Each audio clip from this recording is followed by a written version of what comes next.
Muy buenas tardes. Bienvenido a la serie webinar de guías clínicas de Sochicar. Yo soy el doctor Miguel O'Ryan, cardiólogo pediatra y miembro del Comité de Educación Continua de Sochicar. Me ha tocado coordinar una interesantísima guía del American Heart y la American College of Cardiology de miocardiopatía hipertrófica publicada el año 2020 que actualiza la del 2011. Para ello contamos con experimentados profesionales que realizarán una mirada crítica de esta guía y resolverán todas sus dudas, por lo que los invitamos a realizar las preguntas en el Q&A. Nuestro expositor será el doctor Rodrigo Mella, quien es cardiólogo del Hospital de Osorno, y en 25 o 30 minutos nos presentará las partes más claves de esta guía clínica. Moderará la discusión el doctor Pablo Sepúlveda. El doctor Pablo Sepúlveda es profesor asistente de medicina de la Pontificia Universidad Católica, es también cardiólogo intervencional y trabaja en el Centro de Terapia Endovascular y la División de Enfermedades Cardiovasculares de dicho centro. Nuestros panelistas serán la doctora Gabriela Repeto, quien es médico de la Pontificia Universidad Católica de Chile, es pediatra de la Universidad de Wisconsin-Madison y genetista clínica del Children's Hospital de Boston, ambos en Estados Unidos. Es profesora titular de la Facultad de Medicina, Clínica Alemana, Universidad de Desarrollo, y trabaja como genetista clínica en Clínica Alemana y Hospital Padre Hurtado. Y también nos acompañará el doctor Rodrigo Castillo, quien es cardiocirujano de Clínica Dávila y Hospital San Juan de Dios. Hizo su fellowship en cardiopatías congénitas del adulto en la Clínica Mayo Rochester, en Minnesota, y el fellowship de cirugía cardíaca del adulto, insuficiencia cardíaca y cirugía mínimamente invasiva en la Cleveland Clinic de Ohio, también ambas de Estados Unidos. Estamos muy agradecidos de la participación de estos destacados profesionales, quienes con su experiencia en miocardiopatía hipertrófica nos desmenuzarán esta guía. Agradezco también la participación de todos ustedes y nuevamente los invito a dejar sus preguntas. Les recuerdo que esta clase quedará grabada en el canal de YouTube Sochicar TV y finalmente los dejo invitados al Congreso Sudamericano de Cardiología organizado por Chile a realizarse el 27 y 28 de noviembre. Doy el pase al doctor Mella para que nos exponga la guía, así que adelante. Muchas gracias, doctor O'Ryan. Buenas tardes a todos. Voy a compartir pantalla en este momento. Y perfecto. Se está visualizando la presentación, ¿cierto? Ya. Bueno, el día de hoy vamos a comentar las guías del 2020 de la AJA de miocardiopatía hipertrófica, principalmente en algunos aspectos que son más novedosos en comparación con la guía del 2011. Y vamos a después con los expertos discutir algunos tópicos en especial. Bueno, estas son las guías que vamos a considerar para la presentación del día de hoy y esta va a ser la hoja de ruta, ¿ya? En primer lugar, en los aspectos diagnósticos, la verdad que no existe mucho cambio entre la guía del 2011 y la del 2020, ¿ya? El diagnóstico se mantiene tanto en las guías anteriores como en las de ahora, como pilar fundamental el examen clínico y la historia clínica, y la evaluación de familiares desde la primera hasta la tercera generación como parte de la evaluación completa, ¿ya? El electrocardiograma y el ecocardiograma son exámenes fundamentales y la resonancia nuclear magnética toma un rol más relevante en el último tiempo a medida que se han publicado algunos estudios que nos permiten ampliar el uso de la resonancia cardíaca en estos pacientes, ¿ya? El estudio invasivo también no ha tenido mayor modificación en cuanto a lo escrito en la guía del 2011 en comparación con la del 2020. Por lo tanto, en general en este punto no me voy a detener principalmente. En lo que existen algunos cambios es en la estratificación de riesgo y muerte súbita. Esta imagen nos muestra el algoritmo de la guía del 2020, en la cual aquellos pacientes que tienen un evento previo, es decir, un episodio de muerte súbita, fibrilación ventricular o una taquicardia ventricular sostenida, tienen recomendación clase 1 para el implante de un desfibrilador. Aquellos que no comprendan este setting, debemos evaluar en ellos si se considera alguno de los siguientes factores mencionados, ¿ya? Que es el denominado los grandes 5, ya que antes la guía del 2011 se denominaba los tres grandes. Ahora son 5 los factores que, si están presentes, se recomienda de forma razonable el implante de un desfibrilador, con recomendación clase 2A. Si es que no está presente ninguno de estos eventos, debemos seguir el algoritmo, que en eso sí se parece bastante al del 2011, evaluar si existe taquicardia ventricular no sostenible en el estudio con Holter, y si no, ya la resonancia toma un lugar más importante. Si bien acá la recomendación es clase 2B, a medida que aparecen las recomendaciones a lo largo de la guía, nos damos cuenta que la resonancia es también un pilar fundamental en algunos aspectos de esta enfermedad. Este es el algoritmo del 2011, que si se fijan en ambos recuadros en color rojo, aparecen los factores modificantes, ¿ya? Como yo les comentaba, en la guía del 2011 son 3 los factores modificantes que nos permiten tomar la decisión a la hora de implantar un desfibrilador en nuestros pacientes. Y en la guía del 2020 son 5, ya que son los que están mencionados ahí, que vamos a conversar posteriormente. Los niveles de evidencia y las recomendaciones aparecen en la imagen de leyenda abajo a la izquierda. Entonces, ¿cuáles son las recomendaciones en este sentido de la última guía para la estratificación de riesgo en estos pacientes de muerte súbita? Bueno, se recomienda principalmente establecer una historia clínica completa, evaluar principalmente antecedentes de muerte súbita o arritmias ventriculares sostenidas en el paciente, o sus antecedentes personales, sobre todo de síncope, en los cuales se sospeche la arritmia como causa. Los antecedentes familiares son algo fundamental, por eso aparecen como recomendación clase 1, y obviamente el espesor máximo del aparelho ventrículo izquierdo, fracción de eyección y aneurisma apical del ventrículo izquierdo toman importancia en este aspecto. La presencia de taquicardia ventricular no sostenida también tiene una fuerte recomendación.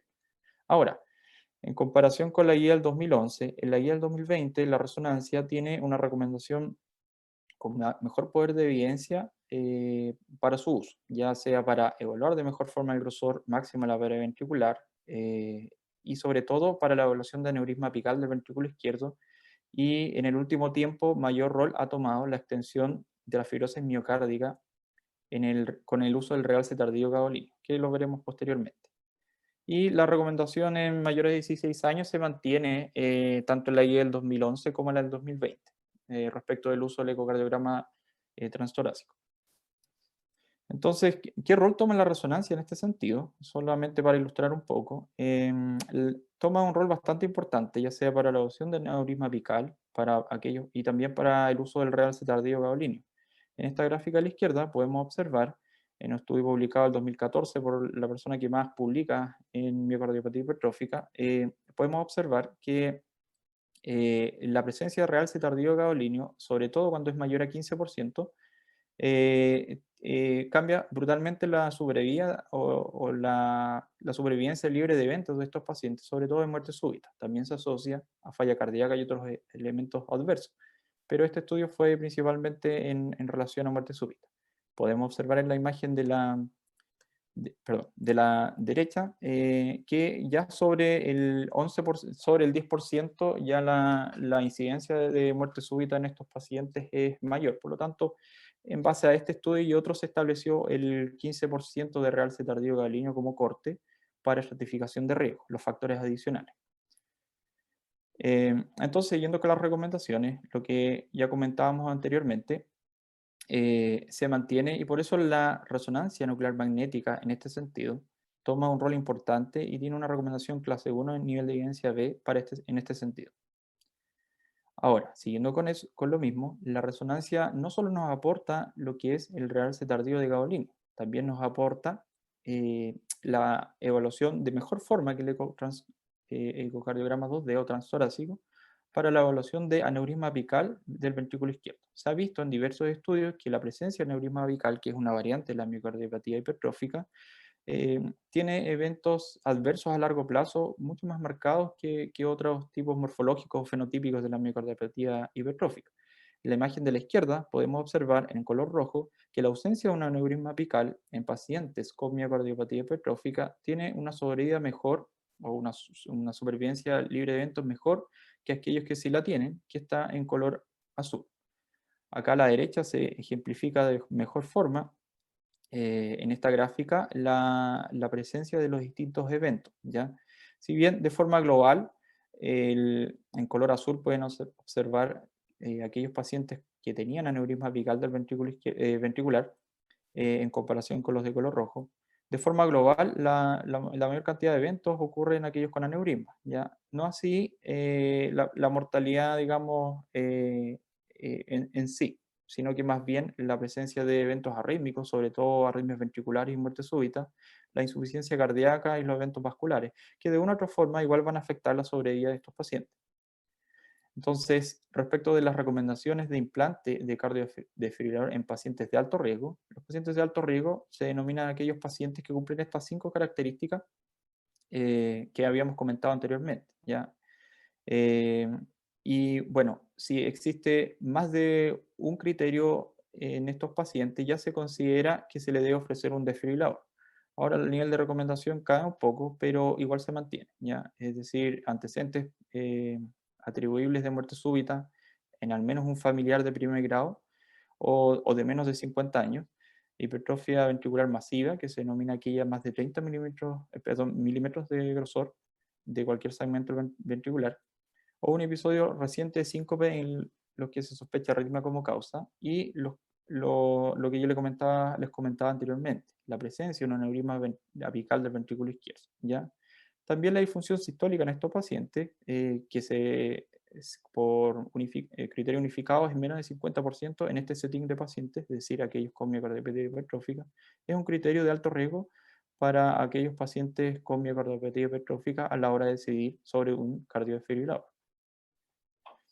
Lo que no se recomienda es que en pacientes con miocardiopatía hipertrófica que no tengan estos factores de riesgo, no se debe realizar el implante de un desfibrilador y tampoco se debe realizar en aquellos en los que se tenga el único propósito de que el paciente participe en atletismo competitivo. Respecto a las recomendaciones de dispositivos, en general son similares a las otras indicaciones de estos dispositivos, ya sea unicameral o subcutáneo, en aquellos pacientes que no requieran pacing, y se puede considerar el DAI bicameral en aquellos que tengan un trastorno en la conducción o que requieran de frente-on pacing, y también en aquellos que tengan síntomas de miocardiopatía obstructiva, sobre todo mayores de 65 años. En estos pacientes, en la guía del 2011, la verdad que se comenta que el uso de marcapasos puede ayudar a tolerar mejor los fármacos en pacientes que tienen obstrucción del tracto salivar del ventrículo izquierdo. Vamos a ver que en el fondo cambiaron esa recomendación actualmente, si bien mantienen el mismo nivel de evidencia, no se recomienda tanto como en la guía del 2011, ¿ya? Esto bueno, lo vamos a comentar posteriormente, ¿ya? Y aquellos pacientes que tengan indicación de terapia de resincronización, en general se considera razonable para reducir los síntomas de estos pacientes. En cuanto al manejo farmacológico de la obstrucción dinámica en miocardiopatía hipertrófica, esta diapositiva nos muestra ambos algoritmos digamos, del abordaje de los pacientes, del manejo farmacológico en estos pacientes. En general, son bastante similares, tienen más o menos el mismo grado de recomendación, tanto el uso de beta-bloqueo y de calcio antagonista. Y la disopiramida también aparece en ambos algoritmos. ¿Vale? La recomendación cambia en la guía del 2020, le da una recomendación clase 1, a diferencia de la guía del 2011 en que es una clase 2A de recomendación. ¿Ya? Este fármaco es un antiarrítmico prácticamente y actúa como inótropo negativo y de esa forma actúa como fármaco que ayuda a disminuir la obstrucción dinámica del tracto salivar. Ahora, en general, en el último tiempo se ha visto que, bueno, ahí nos comentará después el doc, que es un fármaco que a veces se usa como puente a una terapia de reducción septal. Y respecto a las recomendaciones del tratamiento farmacológico, en general se mantiene, ¿ya? Lo único que cambia es la indicación de disopiramida, pero la verdad que los beta bloqueantes se consideran el fármaco de elección en estos pacientes. Y en cuanto a qué tipo de beta bloqueo, hay varios estudios, pero en general se recomiendan los de primera o segunda generación. Ya la mayoría de los estudios están hechos desde el año 70 con propanolol y atenolol, que son los que tienen en general mejor tolerancia. También el nadolol está descrito como un buen fármaco, a pesar de que no está disponible por lo menos acá, pero en general con propanolol y atenolol uno logra el objetivo.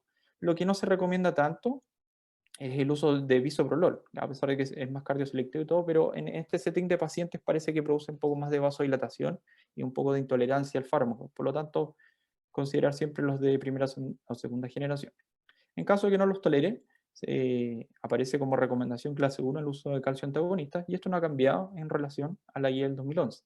Y pacientes que definitivamente no toleran la terapia farmacológica, se recomienda añadir disopiramida, esta vez en la guía del 2020, con una recomendación clase 1, y considerar la terapia de reducción septal en centros experimentados como también es algo a considerar. ¿Y por qué es importante tratar a estos pacientes y por qué la obstrucción del tracto saliel, el ventrículo izquierdo, no es muy buena? Bueno, porque en realidad se mueren más estos pacientes, ya sea por muerte súbita, por insuficiencia cardíaca, tienen peor calidad de vida, etc. Esta gráfica nos muestra que en el fondo pueden observar allá en la línea azul los pacientes que no tienen obstrucción dinámica en comparación con aquellos que sí la tienen. En general, la sobrevivencia libre de eventos es mucho mejor en pacientes que no tienen obstrucción en comparación con aquellos que sí la tienen, en cualquier grado. Obviamente, de forma significativa sobre 30 milímetros de mercurio. ¿Ya? Por lo tanto, es muy importante considerar esto a la hora de tratar a nuestros pacientes. En cuanto a las recomendaciones con menor nivel de evidencia, se mantienen en general en comparación con la guía del 2011. ¿Ya? Siempre considerar que el uso de diuréticos no está contraindicado, pero hay que ser muy cautelosos porque no podemos depletar mucho a estos pacientes porque podemos aumentar su sintomatología. Los vasodilatadores en general, si están presentes, o el uso de dioxina por su efecto cardiotónico, no están ni recomendados porque pueden empeorar la obstrucción dinámica del ventrículo izquierdo, ¿ya? Y lo que sí, en el fondo, en pacientes que tienen un gradiente muy elevado, severamente elevado, más de 100 milímetros de mercurio, o síntomas severos, no se recomienda el uso de verapamilo por su efecto inótropo negativo, ¿ya? En lo que sí hay bastante discusión y avances es en el manejo invasivo de la obstrucción dinámica en estos pacientes. ¿Ya? Contamos con dos expertos que nos van a aclarar muchas cosas. Y bueno, este es el algoritmo que propone la guía del 2020 en cuanto a las terapias de reducción septal. Aquellos pacientes que no sean candidatos quirúrgicos se recomienda con nivel de recomendación clase 1, la ablación septal.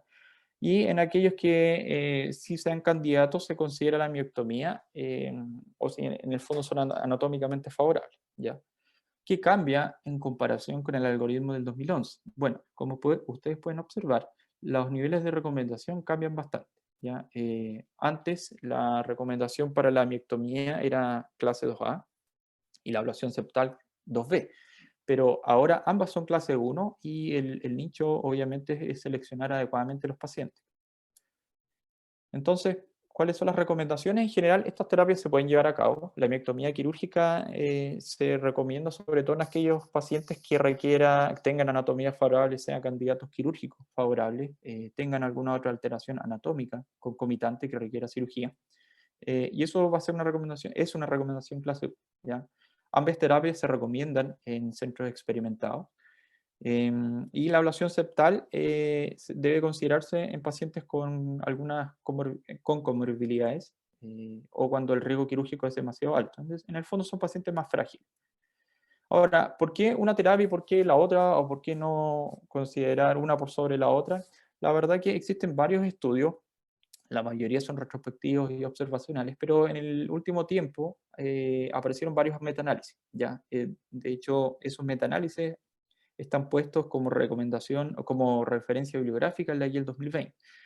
Entonces, ¿qué nos dicen estos estudios? La verdad que yo seleccioné este metaanálisis que la verdad que muestra que en general ambas terapias son bastante similares. Sin embargo, la mortalidad a 30 días, si bien estadísticamente no es significativa para favorecer a la miectomía quirúrgica, sí existe una tendencia a que andan mejor estos pacientes, ¿ya? Y la mortalidad a largo plazo, como ustedes pueden observar en el plot de abajo, efectivamente, si bien no es estadísticamente significativa, sí existe una tendencia a favorecer la miectomía quirúrgica. probablemente el sesgo de selección pues, juega algo a favor en este sentido. Pero en el fondo ambas terapias, perdón, son adecuadas si el candidato es el adecuado. Esta es la tabla que nos muestra la guía del 2020, en las cuales pueden comparar a ambas tasas de complicaciones de las distintas técnicas. Ya en general son bastante similares, un poco más elevadas, sí, en cuanto a la ablación septal con alcohol, la presencia de trastornos en la conducción o necesidad de marcapaso posterior en comparación con la miectomía quirúrgica. ¿Ya?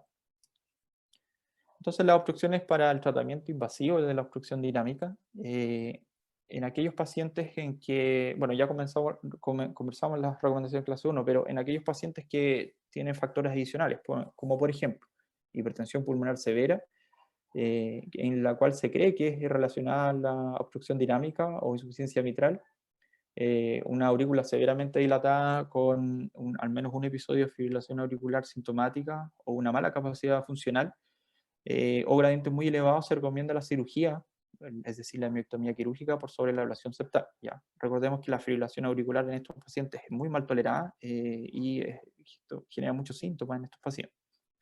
Y no se recomienda en pacientes que son asintomáticos realizar terapia de reducción septal, ya sea ninguna de las dos técnicas.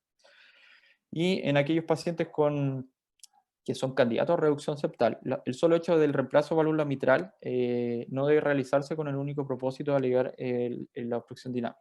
¿Ya? En cuanto a los aspectos genéticos de esta enfermedad, bueno, aquí existen algunos cambios porque la verdad que ya hay mayor conocimiento y contamos con una experta a nivel nacional que nos va a orientar un poco. Bueno, esta es una diapositiva, una imagen de un sarcómero, que consideremos que la miocardiopatía hipertrófica es una enfermedad genética y del sarcómero, que afecta principalmente al sarcómero. Existen distintas estructuras que se ven afectadas por esta enfermedad, como pueden ser la cadena pesada de la miosina o la proteína C unida a miosina en estos pacientes, que en conjunto llevan más del 50% de los casos en los cuales se logra dilucidar la genética de base.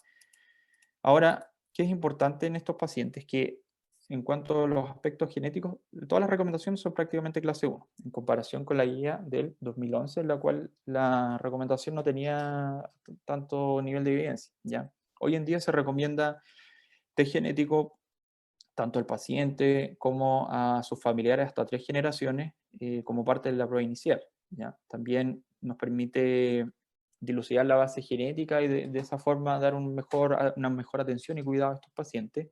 Y lo que hace énfasis la guía del 2020 en comparación con la guía del 2011 es las denominadas fenocopias de miocardiopatía hipertrófica. Son aquellos escenarios en los cuales el paciente tiene una miocardiopatía hipertrófica, pero en realidad genéticamente no lo es. ¿Ya? Es decir, él es fenotípicamente sugerente.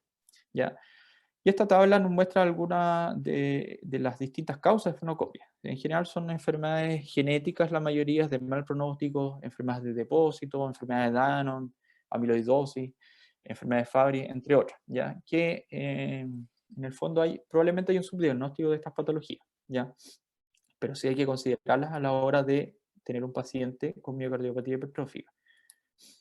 Entonces, en aquellos pacientes en los cuales se sospeche miocardiopatía hipertrófica o tengan una historia familiar positiva, se les debe realizar un test diagnóstico. Esto es lo que propone la guía del 2020, ya sea la historia clínica, con un electrocardiograma, con un examen de imagen y un test genético. Eso como recomendación clase 1. Si el paciente fenotípicamente tiene miocardiopatía hipertrófica, lo que nos propone hacer es obviamente completar la evaluación con un test de estrés para desenmascarar síntomas o para evaluar o dilucidar una obstrucción dinámica que no esté confirmada, entre otros. Y posteriormente, si el paciente sigue bien y lo tenemos bien controlado, controlarlo cada 1 o 2 años de forma completa, que incluya, esto se refiere a evaluación clínica, eco, Holter, clasificar nuevamente su riesgo de muerte súbita, etc. Y posteriormente, entre 3 a 5 años, considerar al menos una resonancia nuclear magnética si se mantiene su riesgo de muerte súbita bajo o existen cambios morfológicos al eco en los cuales queremos evaluar con resonancia. También se puede considerar de entrada, obviamente, pero esta es la recomendación, por lo menos en el algoritmo que propone la guía del 2020. Aquellos pacientes que en el tiempo se mantienen asintomáticos, se recomienda seguirlos con un test de esfuerzo o con un test cardiopulmonar si está disponible. En la mayoría de los centros de nuestro país no está disponible. Y aquellos que persisten sintomáticos, se debe considerar el test de esfuerzo o test de bicicleta, y tener una consideración especial en aquellos pacientes que tienen un gradiente menos de 50 milímetros de mercurio, perdón, más de 50, o un test cardiopulmonar. Se debe considerar si queremos, estamos considerando terapias avanzadas, insuficiencia cardíaca en nuestros pacientes. Ahora, ¿qué pasa si el paciente no tiene miocardiopatía hipertrófica en los distintos test diagnósticos que hemos realizado? ¿Ya? Lo que debemos evaluar es los antecedentes familiares. ¿Existe algún familiar con variante patogénica conocida en este paciente? Si la respuesta es sí, se debe evaluar si el paciente tiene una variante familiar, es decir, existen dentro de los distintos genotipos, ahí nos va a orientar la doctora Repeto, existen patologías con herencia familiar y miocardiopatía hipertrófica, ¿ya? O sea, mejor dicho, miocardiopatía hipertrófica familiar. ¿Ya?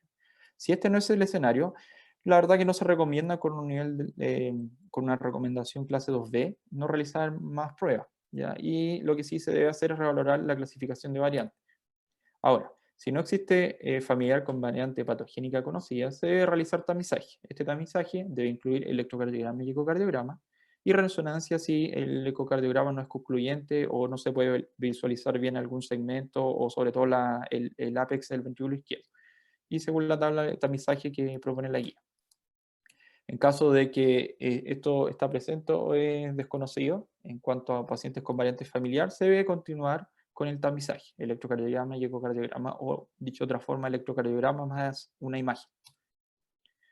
Entonces, las recomendaciones clase 1 en este sentido son realizar test genético al paciente índice y a los pacientes, a los familiares de este paciente, ¿ya? Sobre todo los de primer grado. Y en este escenario, a los pacientes de primer grado, perdón, familiares de primer grado del paciente índice, se debe ofrecer el cribado clínico, es decir, el tamizaje con electrocardiograma y ecocardiograma, así como también las pruebas genéticas. Básicamente debemos hacer lo mismo que estamos haciendo con el caso índice, ¿ya? Y según eso se puede reclasificar su genotipo, etcétera, y obviamente ofrecer asesoría genética, tanto reproductiva y preconcepcional y prenatal. Ahora, ¿por qué es tan importante el aspecto genético en estos pacientes? Bueno, porque en el fondo es una enfermedad del sarcómero y una enfermedad genética. La mayoría de los pacientes, el genotipo es autosómico dominante, como pueden observar en la imagen de la izquierda. Se puede observar que las anomalías genéticas identificadas es un porcentaje que no es menor, sobre todo lo que es la cadena pesada de miosina o la proteína C unida a miosina. En conjunto son las más frecuentes y llevan más del 50% de los casos en los cuales se logra identificar una variante genética. ¿Por qué? Porque en realidad no en todos los pacientes se logra identificar una variante genética, y eso es bastante importante, como pueden observar en la imagen de la derecha, ¿ya? De todos los pacientes que resultan positivos, solo en un 32% se logra aislar, digamos, un gen que esté asociado a la miocardiopatía hipertrófica, los denominados genes patogénicos, ¿ya? La mayoría de los pacientes resultan negativos en este aspecto, y por lo tanto a veces es clasificada como idiopática. Ahora, ¿qué no se recomienda? En aquellos pacientes con miocardiopatía hipertrófica que han sido sometidos a pruebas genéticas y no existen variantes patogénicas en el estudio, la verdad que realizar pruebas genéticas a los familiares no está recomendado, ¿ya? Y el cribado clínico no está indicado en parientes que son genotipos negativos, en familias con miocardiopatía hipertrófica genotipo positivo. Es decir, en pacientes que tienen variantes familiares no se recomienda el cribado clínico, a menos que sea una variante de significado incierto, ya sea probablemente benigna o se haga benigna durante el seguimiento. Ahora, ¿qué hacer con aquellos pacientes que son genotípicamente positivos, es decir, tienen carga genética, tienen un gen positivo para miocardiopatía hipertrófica, pero no desarrollan la enfermedad, los denominados genotipos positivos, fenotipos negativos? Bueno, a estos pacientes se les recomienda evaluación clínica seriada con tanto clínica, electrocardiograma y una imagen cardíaca, ¿ya? A intervalos que se recomiendan en una tabla que yo les voy a mostrar posteriormente, ¿ya? Y la verdad que la actividad deportiva, en esta guía, digamos, la recomendación es más permisiva en comparación con la guía del 2011, ¿ya? De todas formas, no está recomendado el implante de un desfibrilador como prevención primaria. Esta es la tabla de seguimiento de estos pacientes, las tablas de screening. Básicamente aquellos pacientes que tienen, digamos, enfermedades familiares, el seguimiento es parte del diagnóstico, en todos en realidad parte del diagnóstico, ¿ya? Pero el seguimiento después es cada 1 o 2 años, a diferencia de pacientes que no tienen enfermedades de herencia familiar, o en adultos en los cuales se recomienda de 2 a 3 años y de 3 a 5 años respectivamente, ¿ya? Entonces, el paciente que es el caso índice de miocardiopatía hipertrófica debe tener su test genético, ¿ya? Ahora, si este test genético resulta positivo para una variante patogénica, que los PAC en general incluyen como 6 a 8 genes como para este tipo de enfermedad. Si resulta positivo, se debe hacer estudio a la familia, la denominada cascada genética de la familia, ¿ya? Si detectamos una variante positiva en algún familiar, se le debe hacer un seguimiento como corresponde. Y la verdad que si sale negativo el estudio en el familiar, se debe descartar, ya no es necesario seguir haciendo estudios, ¿ya? Ahora, en aquellos pacientes con miocardiopatía hipertrófica que le realizamos un test genético, pero este resulta negativo, se puede, ya sea negativo porque la variante que se obtiene es benigna o de significado incierto o de frentón está negativa. Lo que recomienda la guía es considerar un test de segunda línea, si es que está disponible, y realizar vigilancia clínica a la familia. Ahí sugiere varios intervalos de seguimiento y con el tiempo vamos a obtener 2 escenarios. Uno en aquellos en que no vamos a evidenciar miocardiopatía hipertrófica, lo cual la vigilancia clínica esporádica se recomienda. Y si se diagnostica un cuadro de miocardiopatía hipertrófica, se le debe hacer realizar el seguimiento regular que se realiza a estos pacientes, ¿ya?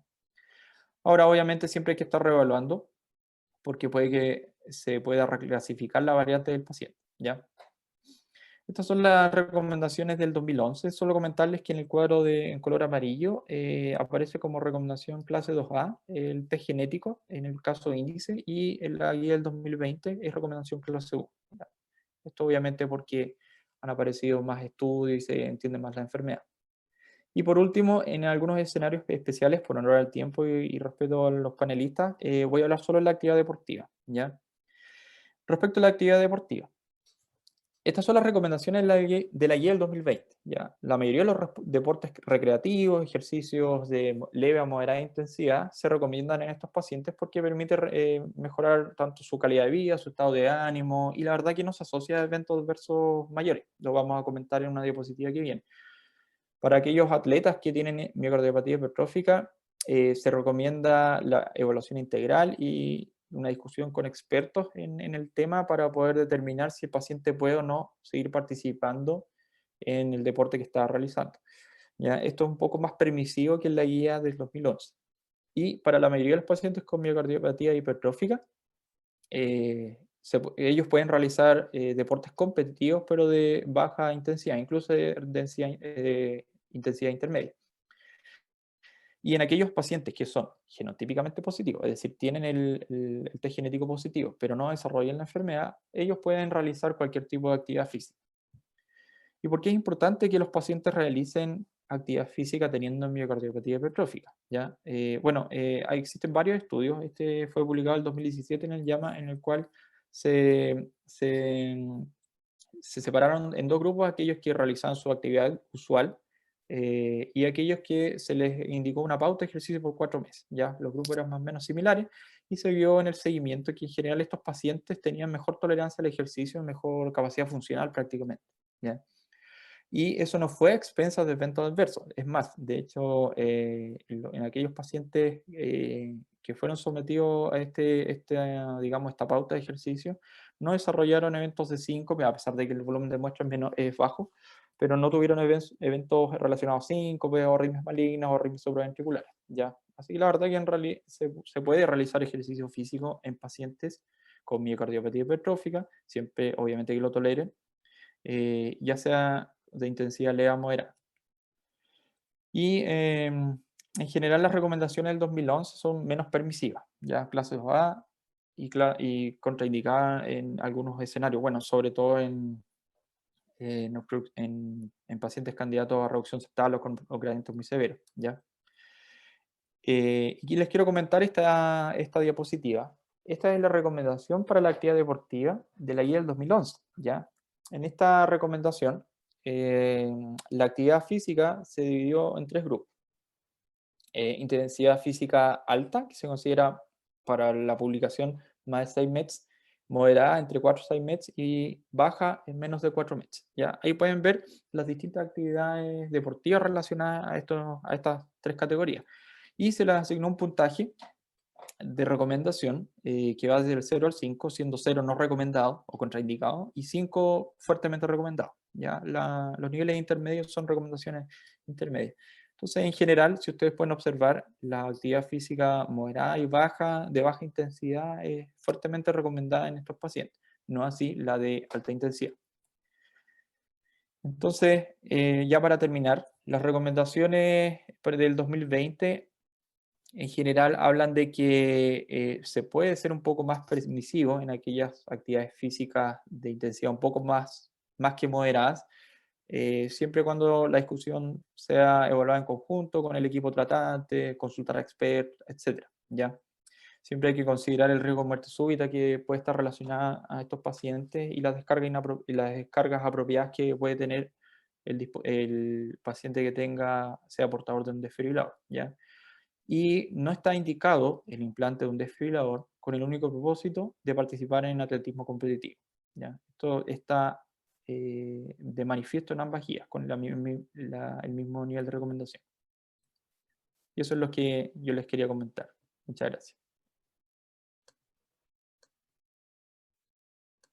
Muchas gracias, doctor Mella. Ha sido excelente la presentación. No solamente te acordaste el tiempo, sino que además has hecho un resumen muy bueno de una guía que tiene ciertas complejidades, sobre todo que incluye fuertemente todo esto genético, que por suerte tenemos en el panel una experta que nos va a poder ayudar a responder algunas dudas que han surgido. Ya están llegando algunas preguntas. Quiero reiterar a los asistentes que por favor hagan llegar sus preguntas a través del chat, como lo han estado haciendo. Y sin más tiempo que perder, parto con alguna de ellas. Voy a abrir precisamente para la doctora Repeto. En nuestro país, acá en Chile, ¿cuáles son las posibilidades reales de estudiar a estos pacientes? ¿Qué tan avanzado está el estudio genético? Y muchos preguntan incluso cómo hacerlo, dónde hacerlo, porque me imagino que no es muy fácil, está muy extendido. ¿Nos puede responder, doctora? Sí, gracias por la pregunta. Bueno, buenas noches a todos y todas las personas que nos escuchan. Gracias a Xochitl por la invitación. Yo quiero partir poniendo énfasis en algo en que las guías sí lo señalan, tal vez no con estas palabras, pero la historia familiar es el primer test genético. ¿Ya? Eso es súper clave y eso se puede hacer en cualquier escenario, ¿cierto? Y en el caso de ustedes, por supuesto que esa historia familiar va acompañada de imágenes, porque muchas personas pueden tener la miocardiopatía todavía de manera asintomática u oligosintomática, así que historia familiar siempre. Ahora, claro, cuando pasamos como al test genético propiamente tal, lamentablemente en Chile, pese a que existen las capacidades, el test no se hace, ¿ya? Existen secuenciadores en Chile que hoy día están muy famosos siendo utilizados por COVID, que perfectamente pueden ser utilizados para diagnóstico por paneles de los genes más conocidos, pero no se hace en gran parte porque lamentablemente esto tampoco tiene cobertura. Entonces el número de pacientes que efectivamente se lo pueden hacer todavía es limitado. Pero es factible de hacer y yo creo que una de las cosas que tal vez debiéramos sacar como mensaje después de esta reunión es que trabajemos juntos en hacerlo. Yo creo que podemos generar información para las autoridades de salud que demuestren que esto es beneficioso para los pacientes en nuestro escenario.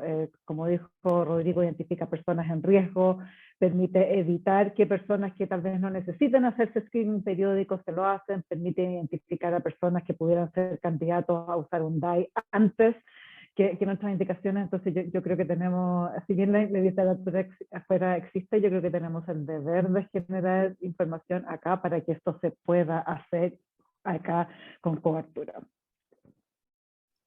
Muchas gracias, doctora.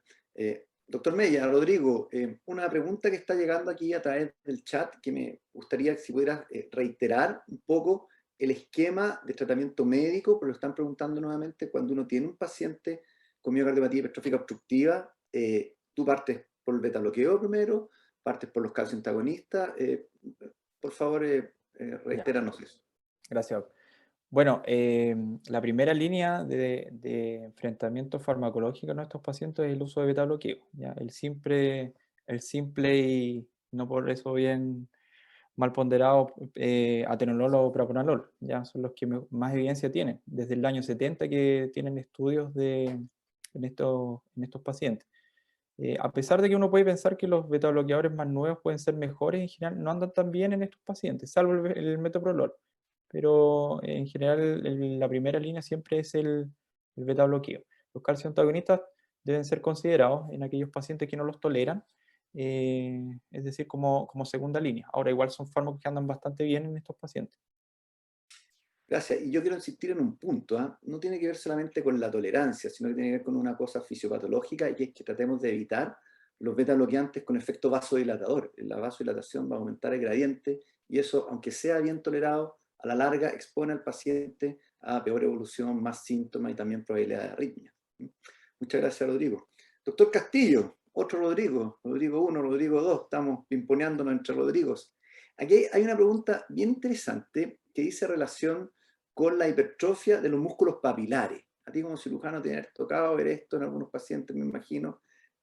Aquí la pregunta ¿es una enfermedad distinta? ¿Es parte de la enfermedad o corresponde a estas alteraciones que se ven secundarias muchas veces al del aparato valvular y que tienden a contribuir al SAM, ¿no es cierto? Que en muchas ocasiones nos hacen a nosotros inclinarnos más por la alternativa quirúrgica que la percutánea? ¿Qué ocurre con la hipertrofia de los músculos papilares? ¿Es parte de la enfermedad? ¿Es otra cosa? Y si te ha tocado verlo con cierta frecuencia o no. Bueno, a mí me ha tocado verlo, efectivamente. Hola, buenas tardes. Agradezco a toda la audiencia por su interés, agradezco a la sociedad por la invitación. Efectivamente nos ha tocado verlo ocasionalmente. No tengo muy claro si es como parte de un espectro en lo que corresponde a la fisiopatología, pero claramente si un paciente se asocian estas lesiones, por supuesto que uno tiene que ir a abordarlo. La gracia, y probablemente en algún ratito más con Pablo también vamos a tratar un poquito de las indicaciones, que un poco para orientar a la audiencia a dónde va la terapia de reducción septal en algunos casos. Uno de estos casos en los cuales la cirugía podría tener un rol fundamental es en tratar también esta hipertrofia. Ya cuando la hipertrofia es parte, cuando el gradiente no se produce solamente a nivel del septum basal, sino también medio ventricular, es absolutamente necesario abordarlo. Ahora, como fisiopatología, no me queda claro si es parte de la misma miopatía que genera una hipertrofia, pero sí tengo clarísimo que es un punto a abordar al momento de la resolución de la obstrucción. Muchas gracias, Rodrigo. Una pregunta abierta, cualquiera de los tres que quiera contestar. Respecto del tratamiento, ¿hasta cuánto le damos al tratamiento médico?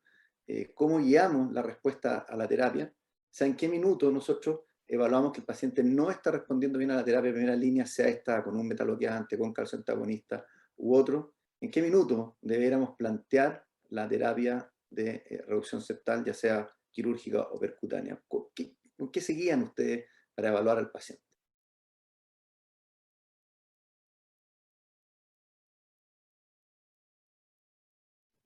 Yo creo que una acotación interesante, Pablo, puede ser tu aporte también como cardiólogo clínico y manejando alguna de las terapias.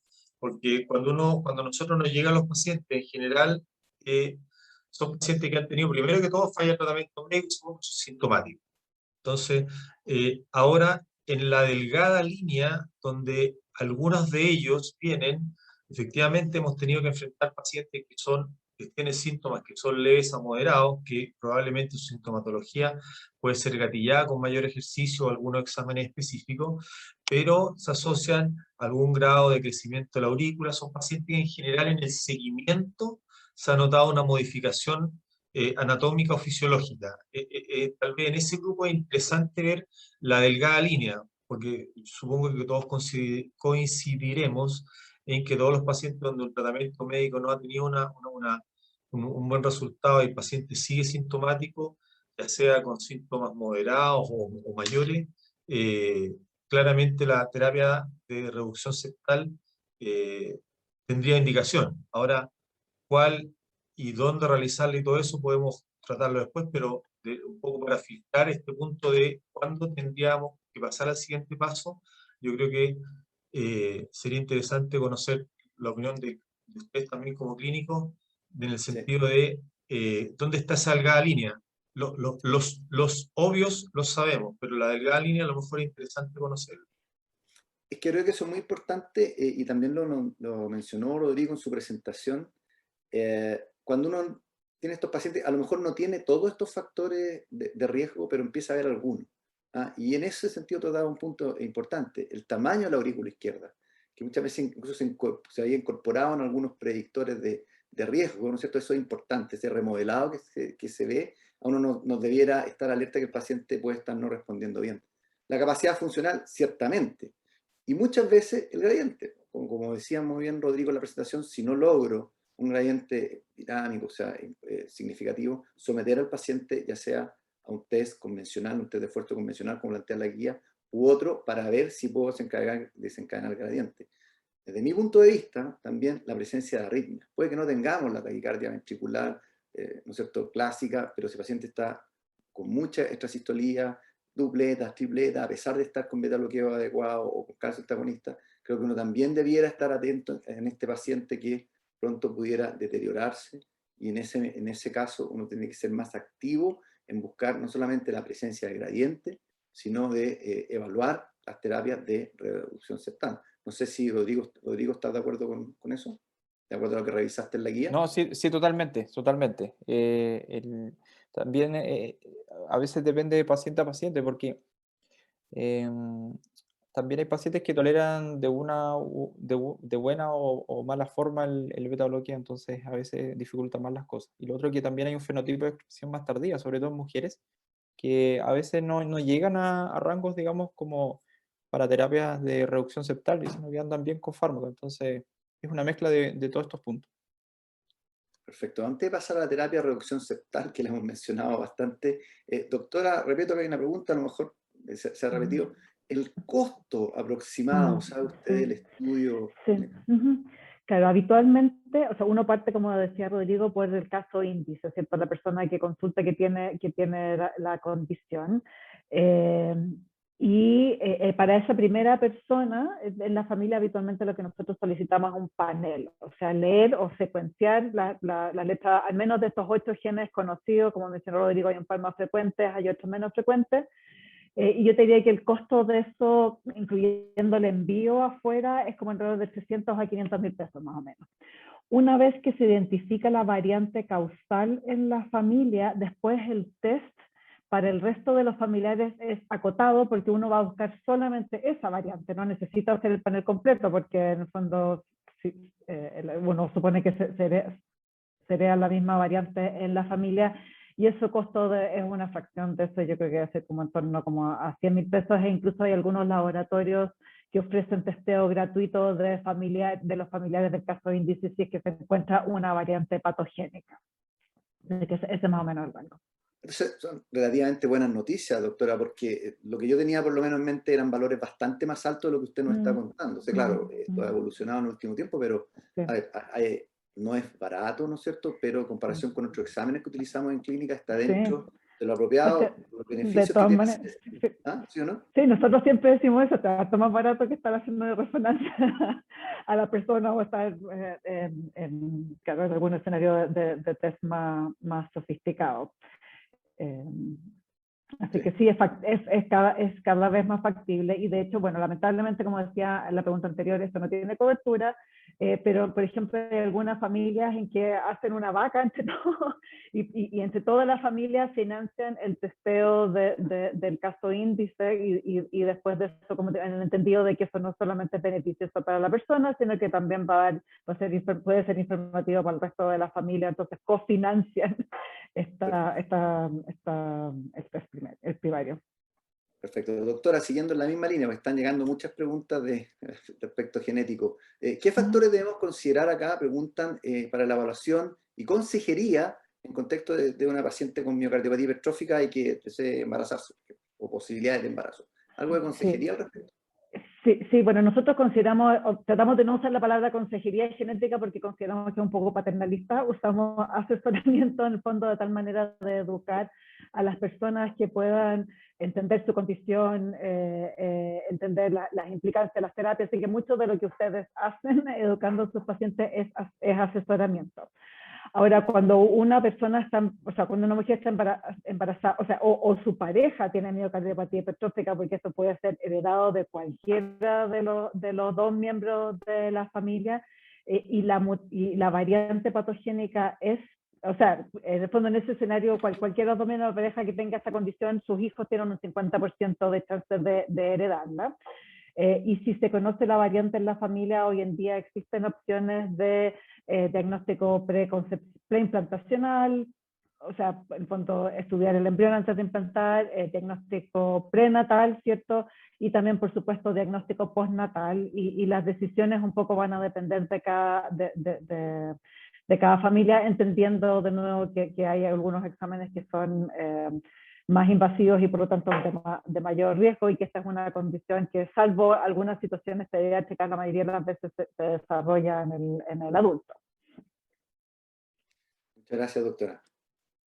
Ahora sí, Rodrigo, lo que querías, terapia de reducción septal, cirugía o terapia cutánea. Pablo, disculpa. Sí, para nosotros es muy entretenido el tema. Tenemos una audiencia como 226 personas, que tiene mucho que ver también con los tratamientos, con la derivación. Nosotros nos toca afortunadamente trabajar en centros terciarios y cuaternarios que tenemos, digamos, hemos podido desarrollar nuestras áreas de interés, y dentro de esa, esta que es bien apasionante. Y a lo mejor si te parece, a lo mejor antes de que conversemos un poquito, a lo mejor hay un área que no la tenemos tocada aquí o no tenemos panelista, pero la resonancia magnética tiene un rol súper importante en este último tiempo. A lo mejor, si bien no se puede no darse en provincia el acceso, pero cuando uno ya deriva a un paciente y está completando los estudios, ya sea para hacer ablación, o sea, para hacer ablación, para hacer terapia de reducción septal de algún modo, incluso también antes de plantearlo, tal vez el rol de la resonancia, como en pocas áreas en la cardiología, en esta área ha sido súper relevante en este último tiempo. A nosotros en lo puntual como cirujanos nos sirve mucho porque efectivamente hay unas nuevas técnicas que mejoran la imagen y mejoran la calidad de la ecografía, a veces un poquito no tan morfológica, pero la resonancia para nosotros sigue siendo un método, por lo menos en la planificación de un abordaje del paciente, súper interesante, y también en la cantidad de fibrosis que tiene. No sé cuál es tu impresión al respecto. Yo creo que sería importante mencionar algo del rol de la resonancia, que también está mencionado ahí en las guías que tocó Rodrigo. Sí, en ese sentido creo que estoy prácticamente de acuerdo contigo con lo que has dicho. O sea, la resonancia es una herramienta. Yo en lo personal lo uso poco, honestamente creo que está subutilizado. En provincia está disponible, o sea, se pueden hacer también en muchas partes, como acotan acá la gente de provincia, ¿ya? Probablemente la expertise para interpretar los hallazgos, eso es lo que está un poquito más limitado, ¿ya? Yo creo que, y las guías también lo van teniendo una buena eco, o sea, eco bien hecho por mano experta que nos ayuda a definir bien grosor, gradiente, el aparato subvalvular, que es clave en esto, uno probablemente no requeriría de resonancia. Ante la duda, por supuesto que sí, y las guías son claras en eso. Es una excelente herramienta, no solamente para definir el aspecto anatómico, sino que la extensión de la fibrosis. Y muchas veces eso también pone al paciente en una categoría de riesgo mayor, por probabilidad de muerte súbita, con fibrosis más extensa. Por lo tanto, creo que uno la debiera utilizar más, evidentemente, la debemos utilizar más, pensando en buscar o identificar a aquellos pacientes que pudieran ser de mayor riesgo. ¿Ah? Pero con una buena ecografía, con buenas manos, bien hechas, yo creo que tenemos, por lo menos un 70% de los casos podemos, y más, batirnos perfectamente bien. Por lo menos esa es mi experiencia desde el punto de vista clínico. No sé, Rodrigo Mella, tú, la experiencia en Osorno, ¿cómo está la cosa? Bueno, aunque no lo crean, tenemos resonancia cardíaca en Osorno. Sí. Sí lo creo. Una maravilla. Sí. Obviamente no tenemos expertos que las informe aún, pero se van a donde un experto que las informa. Pero yo llegué hace 2 meses y que plop. Yo creo que la verdad que desde el punto de vista de la patología en general es súper interesante para complementar lo que es la fibrosis y también en pacientes con potencial arrítmico. Pero lo que decía yo que tiene mucho que ver con lo mío, en realidad, que para nosotros nos sirve harto como planeamiento. En general nosotros pedimos resonancia a todos los pacientes porque hay como nosotros hacemos un abordaje que es netamente anatómico y que vamos en el fondo a ir a resecar segmentos y vamos a profundizar incisiones que tiene mucho que ver con hasta dónde está la gradiente, dónde comienza la gradiente, qué hay después de esa gradiente, los músculos papilares, o sea, todo el planeamiento anatómico que nosotros nos genera es un complemento importante a la ecografía. Coincido que el rol de la ecografía es fundamental, y de diagnóstico y seguimiento, y también el planeamiento quirúrgico, y también nos tiene mucho que decir de lo que tiene que ver con el mecanismo de reflujo mitral que está asociado, y si hay algo agregado que podría desbalancear un poco la elección de la terapia, pero la resonancia cuando uno ya está planeando la cirugía para nosotros es fundamental también. Aquí hay una pregunta bien puntual y que nos asentar un poquito en el tema de las terapias de reducción, y textual dice: ¿hay algún diámetro de grosor ventricular o un espesor ventricular que permita decir que el paciente va a cirugía o a intervencionismo? Yo puedo responder parcialmente. Yo jamás he ablacionado a un paciente con septum más de 30. Eso además es una contraindicación. Hay una indicación clara de cirugía, también indicación, como nos mostró el doctor Mella, probablemente de un desfibrilador. Así que para mí ese sería el límite. Y desde la línea de más abajo, o sea, desde donde, entre 15 y 16, con seguridad, yo creo que en ese rango, nunca menos que eso, por la probabilidad de generar, ¿no es cierto?, comunicación interventricular o tener más complicaciones, uno requiere por lo menos un septum de esas magnitudes. Yo diría que el punto de vista de intervencionismo, cualquier cosa entre 15 y 16 y hasta 28, 29, creo que lo hemos hecho y sin problema. No sé, ¿tu opinión, Rodrigo, al respecto? Bueno, yo creo que la guía y las publicaciones lo explican claramente lo que dices tú, la posibilidad de generar algo bajo 15 o 16. Desde el punto de vista, hay dos visiones. Desde el punto de vista del infarto que ustedes le crean, realmente se puede haber, digamos, alguna más riesgo de generar un defecto del tabique, ¿ya? Y nosotros la verdad que nos ha tocado abordar bien selectivamente septum, por supuesto, sobre 13 y alrededor de 15, 16 bajos, ¿cierto? Pero en general, cuyas cavidades son cavidades pequeñas que en el fondo, más que el grosor, finalmente terminan delimitando una cavidad pequeña que uno tiene que profundizarse mucho. El punto de vista desde el límite bajo, yo diría también que sobre 15, y tiene mucho que ver tiene que haber un análisis integral de lo que está pasando. Hay veces el septum no tan hipertrófico, la obstrucción dinámica, el nivel de SAM, y los mecanismos no necesariamente están directamente relacionados con el grosor del septo. Yo creo que en eso tú considerás que hay un espectro grande de pacientes que se comportan de una manera y que están septum van desde 15 hasta 30 y que de la terapia que elijan va probablemente a haber una mejoría clínica. Ahora, en general me ha tocado ver que efectivamente sobre 25 los pacientes nos ha tocado mucho desde el punto de vista quirúrgico que son poco abordables desde el punto de vista percutáneo. A lo mejor tú me dices, claro, 30 es un grosor de un septo considerable y generalmente ese grosor de septo tan considerable se acompaña de estenosis medio ventriculares o de algún grado de hipertrofia también de los papilares. Entonces, tampoco están aislados. Pero desde el punto de vista, no hay un número mágico, efectivamente, y a lo mejor sobre 25, 30, que puede ser el territorio quirúrgico, pero bajo eso puede tener, digamos, pueden ser interpretables los tratamientos. Totalmente de acuerdo. Rodrigo, acá hay una pregunta de las guías, ¿ah? Respecto al holter, que dicen, ¿con qué frecuencia hay que realizar un holter en estos pacientes? ¿Alguna recomendación específica en la guía o vamos guiándonos por la clínica? En general hay que irse guiando por la clínica y no recuerdo que si aparece un número mágico, pero al menos cada 6 meses, porque estos pacientes en general uno los controla cuando están bien 1 o 2 veces al año. Entonces en cada control pedirle un holter. No especifica más, si mal no recuerdo, puede que se me esté pasando, pero en general no especifica más allá si tiene que ser estrictamente cada cierta cantidad de meses. Perfecto, muchas gracias. Rodrigo, acá hay una pregunta para ti, como cirujano.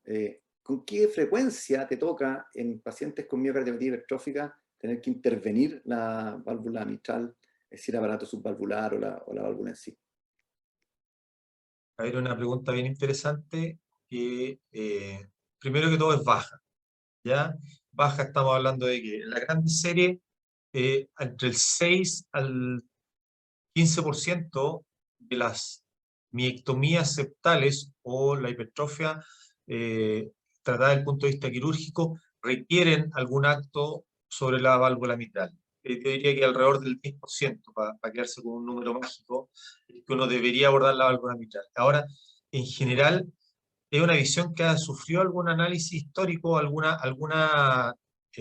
digamos, históricamente ha migrado un poco este abordaje, ya porque efectivamente lo que se produce es hay una elongación del velo anterior y su aparato subvalvular, pero lo que nos ha tocado ver es que un número mágico podría ser solamente en el 10% y tal vez menos, es necesario hacer algo sobre la válvula mitral, ¿ya? Que el mecanismo está fundamentalmente a abordar. Ahora, lo que digo que tiene que ver con un análisis histórico porque en algún momento se pensó que solucionando la válvula mitral iba esto a hacer lo que era la patología, digamos, la consecuencia de la obstrucción del tracto de salida. Y eso no es así.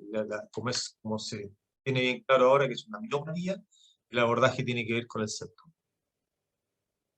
Gracias, Rodrigo. Sí, y un poco complementando lo que tú decías, ¿ah? Desde el punto de vista clínico, cuando uno estaba hablando de un paciente con miocardiopatía hipertrófica con SAM y ve o qué esperaría ver en una ecografía cuando el mecanismo es puro, ¿no es cierto?, el SAM, este jet de regurgitación que es excéntrico, ¿no es cierto?, posterior, cualquier cosa cuando el jet es más bien central, ya uno tiene que pensar que puede haber un compromiso del aparato subvalvular y eso desde el punto de vista clínico uno lo orienta para decir, sabes que acá a lo mejor hay que hacer una evaluación un poquito más profunda y pudiera ser esa una indicación para resonancia en este caso. Yo cuando evalúo un paciente con miocardiopatía hipertrófica, viene SAM descrito y encuentro un jet que no es posterior, que no es excéntrico, dudo de que sea solo eso. Como tip clínico yo creo que ayuda a quienes estén enfrentados a estos pacientes. Absolutamente de acuerdo. Para reafirmar, yo diría que cualquier jet que no sea posterior no corresponde al SAM, derechamente. Hay otro mecanismo envuelto en ese reflujo y hay que estudiarlo más, como tú bien mencionaste. Perfecto. No sé si habrá más más preguntas acá en el chat, estamos ya sobre la hora. Si no hay más preguntas, me gustaría que cada uno de ustedes pudiera mandar un mensaje en su despedida, algunas cosas puntos para recordar para nuestra audiencia de lo que compete a su área de expertise, y me gustaría partir por la doctora Repetto, que nos dé su visión de cómo deberíamos enfrentar, o lo más importante, de los mensajes para llevarnos a casa de esta guía que acabamos de revisar. Súper, gracias. Bueno, uno, claro, efectivamente que el diagnóstico genético bien hecho es útil para el paciente y para su familia. Y yo quiero mencionar dos cosas que no hemos conversado acá, pero que son prácticas. Una de ellas es partir por alguien afectado. Ya muchas veces nos llegan a nosotros familia, mi hermano tiene un miocardiopatía hipertrófica y como mencionó Rodrigo, la tasa de diagnóstico es como 60%. Entonces, si yo parto por alguien no afectado en este momento, no sé si eso es un verdadero negativo, ¿cierto? No tiene la variante de la familia, o es un falso negativo, en su familia no encontramos la variante. Así que siempre partir idealmente por una persona sintomática para que el estudio sea informativo. Y la segunda cosa que no hemos conversado acá y que no aparece en las guías, pero que es importante, que es ante la terrible situación de una muerte súbita, ya sea por miocardiopatía hipertrófica, o también aquí está Rodrigo, que trabaja en trastornos hereditarios del tejido conectivo, así que disecciones aórticas y cosas así. Siempre tomen una muestra de sangre en un tubo lila. 2 cc.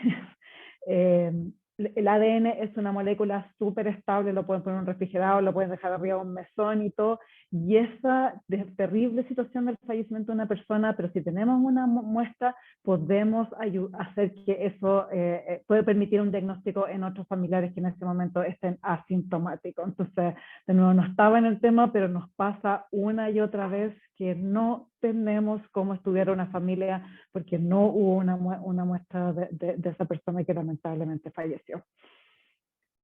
Así que esos son mis dos mensajes. Pero excelente mensaje, muchas gracias, doctora. Rodrigo. Bueno, yo quería reiterar las gracias por la invitación. Tengo que decir que, la verdad que, como pocas veces me gusta decir, en realidad, que tiene que ver con, esta es un tipo de patología que efectivamente, y como lo refuerza mucho la guía, tiene que ver con un heart team, tiene que ver con centros de experiencia para la resolución. Las formas de derivación hay muchas, ¿ya? Lamentablemente se requiere mucha experiencia en tener, por ejemplo, Pablo tiene una vastísima experiencia, nosotros tenemos también una buena experiencia desde el punto de vista quirúrgico, pero son patologías como pocas, no es lo mismo, por ejemplo, el abordaje de la válvula, el abordaje percutáneo de lo que tiene que ver con la endoprótesis, pero en este caso, por lo menos lo que tiene que ver, si bien entiendo que la ablación tiene que ver con un mecanismo que lo hacen habitualmente los hemodinamistas, pero efectivamente tiene que haber un equipo, un heart team, viendo a estos pacientes. Después tiene que haber gente que se dedique, no es lo mismo ponerle un cc, ponerle 2 cc, ponerle 3 cc a una septal, no es lo mismo cuál septal elegir. Y el punto de vista nuestro también, efectivamente, es una patología que requiere una curva de aprendizaje y que requiere centros que estén haciendo esto. A mí no me gusta decir nunca esto, porque yo creo que la cirugía, la cardiología debería ser para todo el mundo y que tiene que ver con que todos lo puedan hacer. Pero hay algunas específicamente, algunas patologías que son un poquito más quisquillosas en ese sentido. Pero sí, de todas maneras, reforzar el team, reforzar la decisión colegiada de todos, y hay centros que puedan resolver estas cosas. Muchas gracias, Rodrigo. Yo quiero reiterar mis agradecimientos al doctor Rodrigo Mella por la excelente presentación.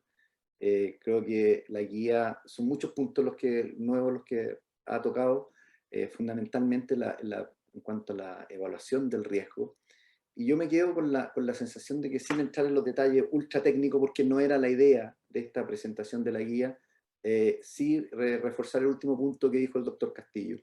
Ideal manejar y enfrentar esta patología desde el punto de vista no solo de un heart team, sino de un grupo profesional más amplio, imagenólogos, ¿cierto?, generistas, clínicos, nosotros los hemodinamistas, ustedes los cardiocirujanos, porque la toma de decisiones así es mucho más segura para el paciente. Y lo otro también, que en la guía algo se menciona cuando uno evalúa y compara los resultados, cómo debieran ser desde el punto de vista percutáneo y quirúrgico, eso da cuenta de resultados en centros que vean estas patologías, que sean centros, no me gusta la palabra de excelencia, pero que sean aquellos centros en que acumulen la mayor experiencia o que tengan operadores experimentados para poder llegar a esos objetivos que nos está pidiendo la guía hoy en día. Y eso yo creo que en Chile hay centros con esa capacidad, pero más importante, para el cardiólogo clínico que lee esta guía, ¿no es cierto?, que la tiene que incorporar en su práctica habitual. Yo creo que lo que hemos revisado acá de insistir en el diagnóstico, poner atención en aquellos casos que sean un poco fuera de lo habitual, usar nuevas técnicas, hacer esta primera evaluación genética, como dice la doctora, de hacer la historia familiar, que es algo que a veces a nosotros se nos pasa, incorporando todo eso, más los mensajes que nos entrega la guía, yo creo que vamos a enfrentar mejor a nuestros pacientes. Así que con eso y sin abusar más del tiempo de ustedes ni de nuestra audiencia, doy por cerrado este webinar que hemos organizado en Xochicar, agradeciendo a nuestros panelistas y agradeciendo la atención de todos ustedes. Muy buenas noches. Buenas noches a todos. Gracias. Chao. Gracias. Adiós.